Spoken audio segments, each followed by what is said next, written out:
Dodge Tomahawk V10 superbike is one of the most outrageous and enigmatic machines ever built in the world of two-wheeled or, rather, four-wheeled transport. Unveiled by Dodge in 2003 as a concept motorcycle, it immediately sent shockwaves through the automotive world. This was not a conventional motorcycle in any sense of the word.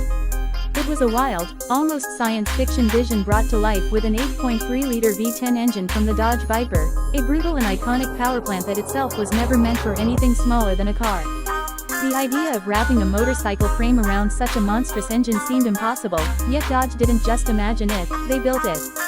The Tomahawk is more than a motorcycle, it is a statement, a mechanical embodiment of excess, experimentation, and bold design. When you look at the Tomahawk, it doesn't resemble a traditional bike at all. It has four wheels instead of two front wheels and two rear wheels placed in extremely close proximity, giving it a unique appearance that almost mimics a single wheel layout at each end but offers greater stability.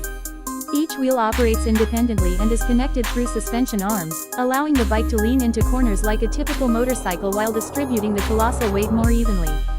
This unconventional design was not just for style, it was absolutely necessary to handle the immense size and power of the V10 engine. The wheels are mounted on custom-built, single-sided swing arms made of billet aluminum, showcasing the level of engineering and attention to detail that went into creating this marvel. Powering the Tomahawk is the same 8.3-liter V10 engine used in the Dodge Viper, capable of producing around 500 horsepower and 525 pound-feet of torque. These figures are almost unheard of in the motorcycle world, where even the most powerful superbikes generally stay below 230 horsepower. The result is an absurd power-to-weight ratio, despite the Tomahawk's considerable heft of around 1,500 pounds or 680 kilograms. Dodge claimed a theoretical top speed of nearly 350 miles per hour, about 560 kilometers per hour, though no public demonstration ever validated this, and most experts believe the machine would become aerodynamically unstable well before reaching that speed.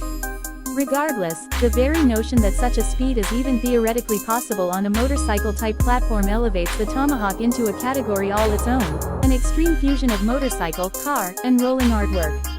Its design was penned to shock and impress, with every detail deliberately over the top. The exposed engine dominates the visual profile, flanked by a machined aluminum body that seems chiseled rather than molded. There's no fairing, no windscreen, no indicators or traditional mirrors, because this machine was never intended for public roads. Even the headlight is tucked into the front almost as an afterthought. What you get instead is an overwhelming sense of rawness, power, and unapologetic presence. The Tomahawk isn't about practicality or comfort, it's about showing what's possible when constraints are removed. The rider sits perched on a minimalist leather seat above the behemoth engine, gripping bars that are surprisingly narrow, with foot pegs that offer a modest riding position considering the size of the vehicle. From every angle, it looks like something out of a cyberpunk movie or a post-apocalyptic fantasy, ready to roar into the future or conquer a wasteland. The engine note itself is nothing short of earth-shattering. Starting, the Tomahawk unleashes a deep, thunderous roar unlike anything heard on a normal motorcycle.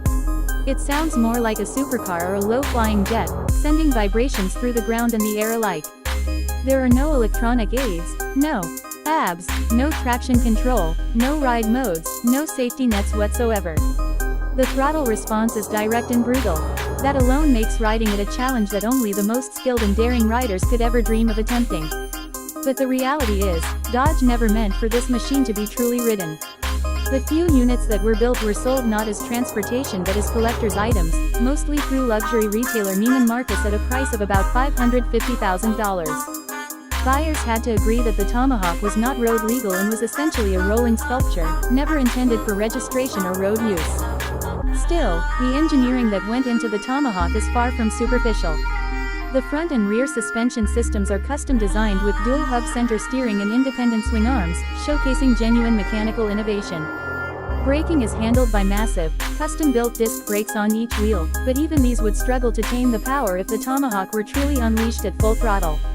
The tires were specially developed to withstand the heat and forces that would be generated at high speeds, further emphasizing the unique engineering challenges this project presented. Everything on the Tomahawk, from the throttle cables to the coolant system, had to be rethought from the ground up, because no off-the-shelf motorcycle components could hope to manage the strain of a Viper engine strapped to a two-wheeled or four-wheeled frame.